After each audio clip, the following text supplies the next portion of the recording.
Guntur parliament అనగానే ఎవరికైనా వెన్నులో వణుకు పుట్టింది మొత్తం రాష్ట్రం అంతటా. ఎందుకంటున్నానంటే ఇక్కడ ఉన్న రాజకీయం మాత్రం ఎక్కడ జరగదు, ఇక్కడ ఉన్న లీడర్ మాత్రం ఎక్కడ ఉండరు. ఈ కోణంలో చూసుకుంటే ఇక్కడ గుంటూరు ఎంపీ స్థానాల్లో చూసుకుంటే ఇద్దరు లీడర్స్ మధ్య మాత్రం పోటీ గట్టిగా ఉంది. అంటే కమ్మ కాపు అన్నట్టుగా కూడా ఉంది, మళ్ళీ నువ్వా నేను అన్నట్టు కూడా ఉంది. మరి చూద్దాం, మరి లోకల్ గెలుస్తుందా లేకపోతే అబ్రాడ్ గెలుస్తుందా కూడా చూద్దాం.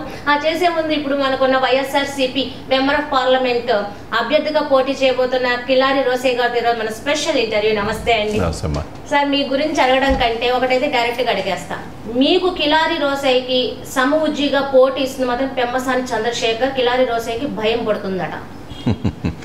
ఇది జోక్గా ఉంది, ఎందుకంటే నేను భయపడతాం అనేది నా జీవితంలో లేదు. ఇది ఇక్కడ గుంటూరులో చాలా మందికి తెలుసు. సో పోటీ ఓకే, ఒక పాజిటివ్గా ఒక మంచి పోటీగా దాంట్లో ఎవరైనా స్వాగతించాల్సింది, దాంట్లో ఎటువంటి సందేహం లేదు. ఎవరైనా మంచి పోటీగా పాజిటివ్గా పోటీ పడాలి, దాంట్లో అల్టిమేట్గా విన్నరు.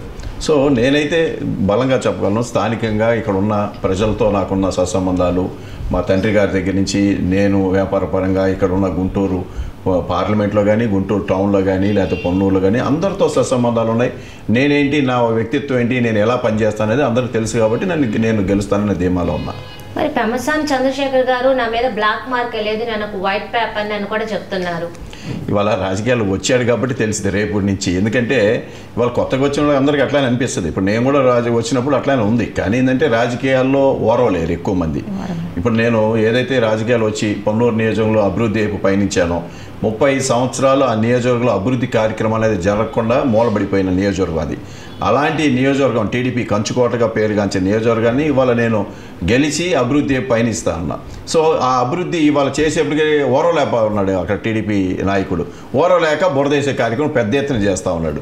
సో అలాంటిదే రేపొద్దున పెమ్మసాని కూడా వచ్చినప్పుడు రేపొద్దున అట్లనే పడిస్తూ ఉంటుంది. సో అనుభవం రావాలి కదా అతనికి, అనుభవం వచ్చినాక అతను అనుభవిస్తాడు. మరి ఇదే పెమ్మసాని 2000 కోట్ల రూపాయల అవినీతి ఛార్జ్షీట్ కిలారి రోసయ్య మీద ఉంది, ఈయన నాయకత్వం రేపటి ప్రజలు ఎంచుకునేది అని కూడా అంటున్నారు.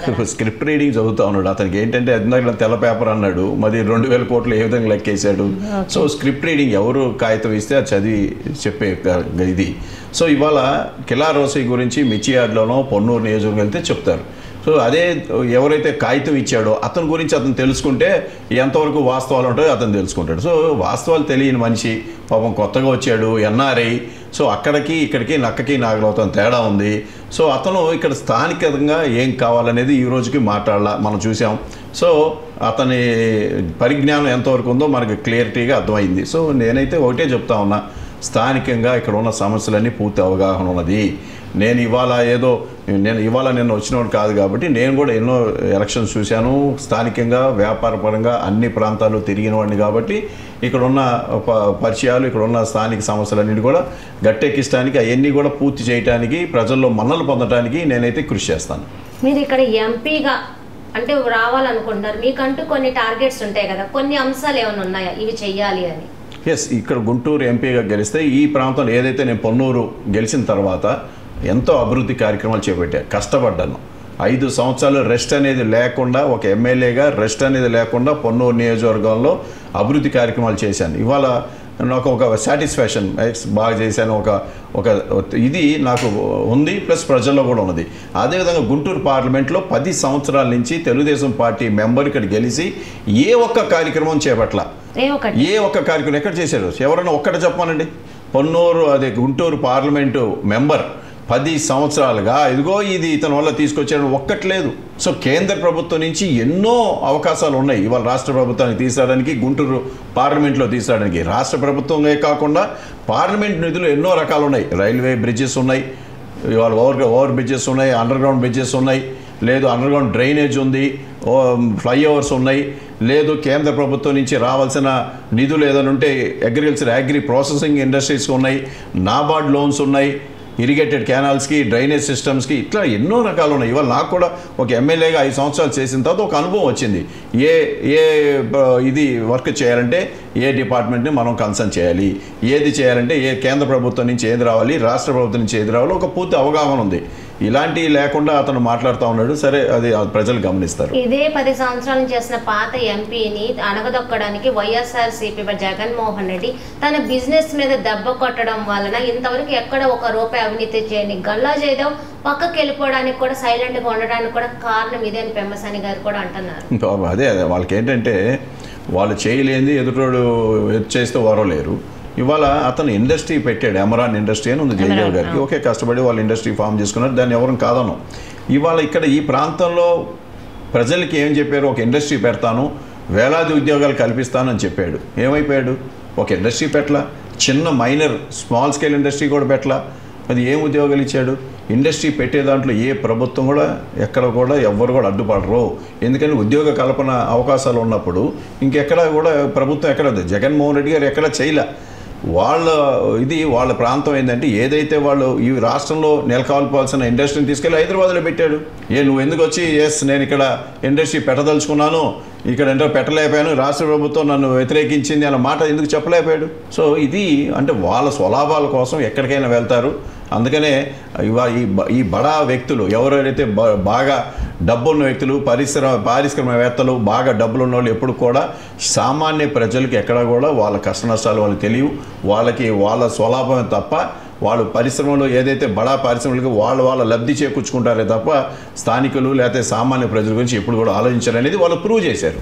ఓకే, ఈ గుంటూరు పార్లమెంట్లో ఈస్ట్ నియోజకవర్గాన్ని వెస్ట్గా చూసుకుంటే వాళ్ళు అనేది ఒకటే ఏంటంటే ఇక్కడ డెవలప్మెంట్ వైసీపీ ఉన్న చేయలేదని మైనార్టీలతో సహా ఎక్కడికెక్కడ డ్రైనేజీ నిండిపోయి ఏడుస్తున్నారు. ఎమ్మెల్యే ముస్తాఫా ఇక్కడ ఏం చేయలేదని కూడా వాళ్ళు క్వశ్చన్ చేస్తున్నారు, వాళ్ళ దగ్గర ప్రూఫ్లుగా కూడా మాట్లాడుతున్నారు. మరి ఇలాగా మీరు వైసీపీలో ఉండి కూడా ఏం చేయలేదని వాళ్ళు క్వశ్చన్ చేస్తున్నప్పుడు మీరు రేపటి ఎంపీ అయినప్పుడు మరి వాటన్నిటిని కూడా మీరు అంటే మంచిగా చేసే విధంగా, అభివృద్ధి చేసే విధంగా వెళ్తారా?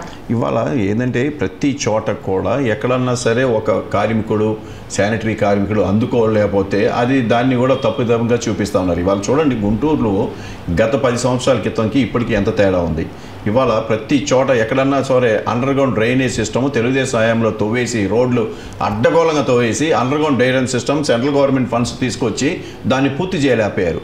ఎందుకు చేయలేకపోయారు? సెంట్రల్ గవర్నమెంట్ స్కీమ్ని దాదాపు 800-900 కోట్ల రూపాయల అండర్గ్రౌండ్ స్కీమ్ని తీసుకొచ్చి ఆ మెయిన్ కాంట్రాక్టర్ దగ్గర నుంచి సబ్ కాంట్రాక్టర్ తెలుగుదేశం పార్టీ నాయకుడు తీసుకొని ఇక్కడున్న లోకల్ నాయకులకు పంచారు. దాన్ని ఒక సిస్టమేటిక్ చేయకుండా గుంటూరు పట్టణాన్ని ఎడాపెడా తవ్వేసేసి చివరికి దాన్ని పూర్తి చేయకుండా వదిలేసి వెళ్ళిపోయారు. ఇవాళ ఈ ప్రభుత్వం వచ్చినాక దాదాపు ఆ రోడ్లన్నింటినీ చేసుకుంటూ వస్తూ ఉంది ఈ ప్రభుత్వం, బాగు చేసుకుంటూ వచ్చారు. కానీ ఆ సిస్టమ్ని ఈ రోజుకి అట్లా వదిలేశారు, దాన్ని అడ్డగోళం వదిలేశారు. దానికి చేస్తే ఆ షాపూర్జీ పలంజీ అన్న కాంట్రాక్టర్ నాకు ఇంకా పేమెంట్ రావాలి, నాకు పేమెంట్ రాలేదు, నేను చేయను అన్నాడు. వర్క్ కంప్లీట్ చేయదు, వర్క్ కంప్లీట్ చేయకుండా పేమెంట్ రాదు. సో ఇది తెలుగుదేశం పెద్ద తప్పిదం. ఇవాళ ఈ ప్రభుత్వం వచ్చిన తర్వాత అదే తెలుగుదేశం మరి పార్లమెంట్ సభ్యుడు ఇది సెంట్రల్ గవర్నమెంట్ ఫండ్స్ కదా, ఇది ఎందుకు పూర్తి చేయాలి, ఇది నేను పూర్తి చేయాలి, నా పార్టీకి పేరు వస్తుందని ఎందుకు ముందుకు రాలేకపోయాడు? సో ఇది అంటే ప్రజలకి ఒక తప్పుడు సంకేతం పంపించే దాంట్లో తెలుగుదేశం పార్టీ వెనతో పెట్టిన విద్య. ఓకే, ఇదే పెమ్మసాని చంద్రశేఖర్ ఒక మాట అంటున్నారు. ఏమనంటే నేను రేపు ఎంపీ అయితే 6 స్కూళ్ళ వరకు నేను నా సొంత నిధులతో చేస్తాను. కిలారి రోసే గారు ఏం చేయగలరు, వచ్చిన వాళ్ళ దగ్గర అవినీతి డబ్బు తీసుకోవడమే తప్ప వాళ్ళ దగ్గర ఇది తీసుకోవడమే తప్ప ఏం చేస్తారని, నాకు పోటీ ఏం తనేం కాదు అని అంటున్నారు. పిచ్చి ప్రలాపలు మానుకోమని చెప్తా ఉన్నా. ఎందుకంటే నువ్వు డబ్బులుంటే ఆ స్కూల్స్ కడతావు, కానీ ఇవాళ రాష్ట్ర ప్రభుత్వం నాడు నేడు కింద స్కూల్స్ చేశారు. మీ చంద్రబాబు నాయుడు 14 సంవత్సరాలు ముఖ్యమంత్రిగా ఉన్నాడు, ఎందుకు చేయలేకపోయాడు? ప్రభుత్వ పాఠశాల కనీసం ఒక బ్రష్ సున్నం అన్న ఎప్పుడన్నా కొట్టాడా? కొట్టలేదే. ఇవాళ జగన్మోహన్ రెడ్డి గారు నాడు నేడు స్కూల్స్ కింద విద్యా వ్యవస్థలో 73,000 కోట్ల రూపాయలు ఖర్చు పెట్టాడు. అదే అంటున్నాడు. కానీ ఇవాళ చూడండి, ఒక స్కూల్లో ఒక విద్యార్థులు ఏదైతే తెలుగుదేశం హయాంలో విద్యని వ్యాపారం కింద మార్చారు, ఇది అండర్లైన్ దిస్ పాయింట్, విద్యని వ్యాపారం కింద మార్చారు. చాలా మంది సామాన్య కుటుంబాలు, పేద కుటుంబాలు విద్యని అభ్యసించడానికి వాళ్ళకి ఫీజులు కట్టడానికి ఫీజులు విపరీతంగా ప్రైవేట్ స్కూల్స్కి వెళ్ళమని వాళ్ళు పురమాయించడం వల్ల ఫీజులు కట్టడానికి కొన్ని వేల రూపాయలు ఫీజులు కట్టడానికి తల్లిదండ్రులు చాలా నానా బాధలు పడి వాళ్ళు కష్టించి సంపాదించిన డబ్బుల్ని ప్రైవేట్ స్కూల్స్ కట్టి అప్పులు పాలైపోయి మళ్ళీ ఎక్కడేసిన గొంగిలు వాళ్ళ కుటుంబాలు అక్కడ నిలబడిపోయినాయి. కానీ జగన్మోహన్ రెడ్డి గారు వచ్చినాక ఇవాళ అన్ని పాఠశాలలు, ప్రభుత్వ పాఠశాలలు బాగు చేసి బ్రహ్మాండంగా, ఆయన సొన్నం కొట్టాడు అంటున్నారు కదా, సొన్నం కాదు, బ్రహ్మాండంగా గ్రానైట్ ఫ్లోరింగ్, కొత్త బెంచెస్, ఐఎఫ్బి ఛానల్స్ ఉన్నాయి, లేటెస్ట్ ఐఎఫ్బి ఛానల్స్ ఉన్నాయి. వాళ్ళకి 3 జతలు బట్టలు, పుస్తకాలు, ఫుడ్ అన్నీ ఇచ్చి ఇవాళ ఇంగ్లీష్ మీడియం ప్రవేశపెట్టి each and every text book both bilingual లాంగ్వేజ్లో, అంటే ఇంగ్లీషు తెలుగు, అంటే వాళ్ళకి ఈజీగా యాక్సెసిబుల్ అవ్వటానికి నీట్గా బైలింగ్వల్ ప్రింటింగ్ చేసి టెక్స్ట్ బుక్స్లు ఇచ్చారు. అంటే ఒక పిల్లవాడు ఇంగ్లీష్ మీడియంలో చదువుకోవటానికి వాళ్ళకి నీట్గా అర్థం చేసుకోవడానికి తెలుగు ప్లస్ ఇంగ్లీష్ 2 కలిపి ఇచ్చారు. ఇంత వివరం ఎంత క్షేత్రస్థాయిలో జగన్మోహన్ రెడ్డి గారు చేశారే. మీరు ఎక్కడి నుంచి వెళ్ళారు? ఇదే పెమ్మసాని చంద్రశేఖర్ ఎక్కడి నుంచి వెళ్ళాడో చెప్పండి. స్థానిక కింద నుంచి అమెరికా దాకా ఏ విధంగా వెళ్ళాడు? నీకు డబ్బులు ఉన్నాయి, చదువుకున్నావు, వెళ్ళావు. మరి అదే పేద కుటుంబం చదువుకోవాల్సిన అవసరం లేదా? అంటే నువ్వు డబ్బులు సంపాదించుకుంటే సరిపోద్దా? సో ఇది అంటే వీళ్ళు ఏంటంటే డబ్బులు ఉన్నాయి కాబట్టి ఏదైనా చేసేస్తాం, నేను సొంత డబ్బులు పెట్టి 6 స్కూల్స్ కట్టి ఉచితంగా ఇస్తాడా విద్య చెప్పమనండి. ఉచితంగా 6 స్కూల్స్ కట్టి ఉచితంగా విద్యను ఇవ్వమనండి, ఇవ్వమనండి. నేను ఛాలెంజ్ చేస్తున్నా. అంతే కదా, 6 స్కూల్స్ కడతా అంటున్నారు కదా, 6 స్కూల్స్ కట్టి ఉచితంగా విద్యను నేర్పించమనండి పిల్లలకి.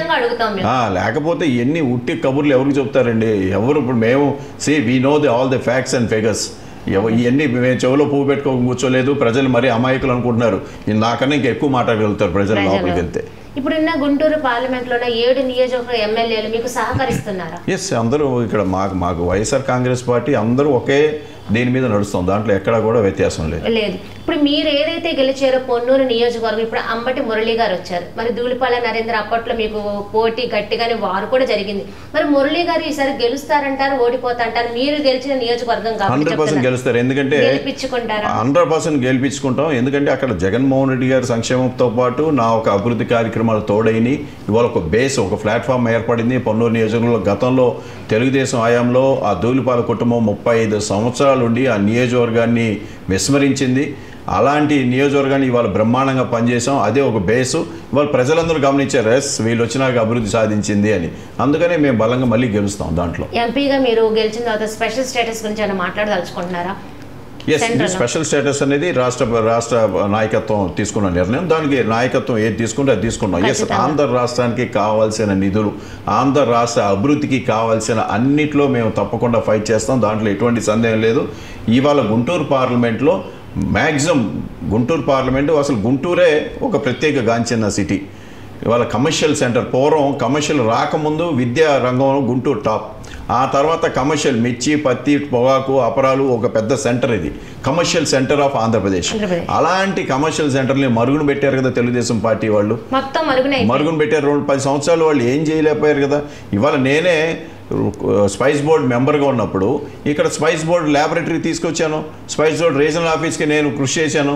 ల్యాబ్ నేనే తీసుకొచ్చాను. సో కేంద్ర ప్రభుత్వం ఆ రోజు సెంట్రల్ బోర్డులో నేను ఉన్నాను కాబట్టి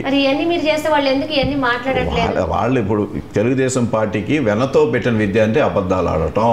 వాళ్ళకి ప్రజల్లో ఎప్పుడు కూడా నీతి నియమంతో మాట్లాడే అలవాటు లేదు. అందుకని నేను ఒకటే చెప్తున్నా, పెమ్మసాని చంద్రశేఖర్ డబ్బులు ఉండొచ్చు, కానీ ఇవాళ స్థానికంగా కిల్లా రోసి ఏ విధంగా పనిచేస్తాడో ప్రతి ఒక్కరికి తెలుసు. ఆ విధంగా నేను పనిచేస్తాను. గుంటూరు ఖ్యాతిని మళ్ళీ తీసుకొస్తాననేది నాకు బలమైన నమ్మకం. మరి ఇదే గుంటూరు పార్లమెంట్ లో మాజీ ముఖ్యమంత్రి చంద్రబాబు నాయుడు తనయుడు మంగళగిరిలో పోటీ చేయడానికి 50,000 మెజారిటీ తీసారి గెలవడం ఖాయమని కూడా చాలా మంది ఛాలెంజ్ చేస్తున్నారు. మరి దాన్ని కూడా మీరు ఏదైనా ఛాలెంజ్ గా సవాల్ గా తీసుకుంటున్నారు? ముందు గెలవమనండి చూద్దాం. గెలవమనండి చూద్దాం. కాన్ఫిడెంట్ గెలవమనండి చూస్తాం. మరి ఇక్కడ గుంటూరు వేస్ట్ చూసుకుంటే కూడా అలాగే ఉంది. గల్లా మాదికి వచ్చేసరికి రజనీ బ్యాక్ వెళ్ళిపోయారు. రజనీకి భయం పుట్టుకొస్తుంది. ఖచ్చితంగా గల్లా మాదికి అంటే మీరు చెప్పేది ఎల్లో మీడియాలో వచ్చిన మాటల గురించా లేకపోతే బయట వచ్చిన మాటల గురించా? బయట కానీ ఎల్లో మీడియా అందరూ అనే మాటలు మీరు ఎంపీ అభ్యర్థి కాబట్టి మీరు ఎంత స్ట్రాంగ్ గా ఉన్నారనేది మాకు తెలియాలి. అందుకని అదే ఎల్లో మీడియాలో వచ్చిన వార్తలు మేము పట్టించుకోము. ఇవాళ క్షేత్రస్థాయిలో ఉన్న ప్రజావాణి, ప్రజాగలం, విధానమే మాకు ముఖ్యం. సో ఇలాంటి ఎల్లో మీడియా తప్పుడు ప్రచారాలను మేము ఎప్పుడు కూడా నమ్మం. లేదు. ఓకే, ఈ 2024లో ఈ ఎలక్షన్ కి మీరు అందరూ అయితే యుద్ధానికి అయితే సిద్ధం అనేది అడుగుతున్నారు? ఎస్, మేము సంసిద్ధంగా ఉన్నాం. ఏదైతే ఇవాళ వైఎస్ఆర్ కాంగ్రెస్ పార్టీ తిరిగి అధికారం రాబోతుంది. గుంటూరు పార్లమెంటు 2 పర్యాలు మేము గెలవలేదు, ఈసారి గెలిచి చూపిస్తాం. ఓకే, పెమ్మసాని చంద్రశేఖర్ గారికి మీరు ఇచ్చే మెసేజ్ ఏంటి? వాస్తవాలు మాట్లాడాలి, స్క్రిప్ట్ రైటింగ్ మానుకోవాలి, డబ్బులుంటే సరిపోదు. ఓకే, చూశారు కదా, వండర్ఫుల్ ఇంటర్వ్యూ. ఎందుకంటే ఈ 2024కు మాత్రం అన్ని ఎమ్మెల్యేలుగా చూసుకుంటే దానికంటే ఎక్కువగా ఎంపీల పోటీ కూడా చాలా ఉత్సాహంగా ఉంది. 24 ఎంపీగా ఈ గుంటూరు పార్లమెంట్ లో ఎవరు విన్ అవబోతున్నారో చూడడానికి ఆఫ్టర్ ఎలక్షన్ తర్వాత చూడాల్సింది. మరొక ఇంటర్వ్యూలో మిస్ మళ్ళీ కలుస్తుంది. అందరూ నమస్కారం.